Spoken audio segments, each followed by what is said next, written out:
Matapos ang pagsuko kahapon sa mga otoridad ni Senator Jinggoy Estrada, kasunod ng inilabas na warrant of arrest ng Sandigan Bayan.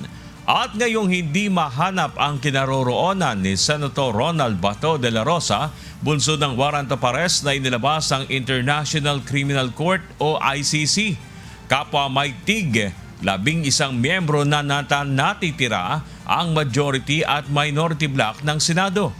Sa ilalim ng Senate Majority Block, naririyan pa rin sina Senate President Alan Peter Cayetano, Senator Loren Legarda, Senator Pia Cayetano, Senator Rodante Marcoleta, Senator Amy Marcos, Senator Joel Villanueva, Senator Chis Escudero, ang magkapatid na sina Senators Mark at Camille Villar, pati na si Senator Robin Padilla at Senator Bongo.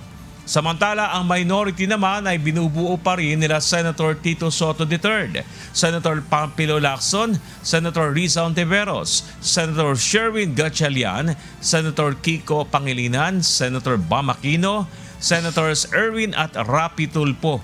Gayon din sina Senator Lito Lapid, Senator Juan Miguel Subiri at Senator JB Ejercito.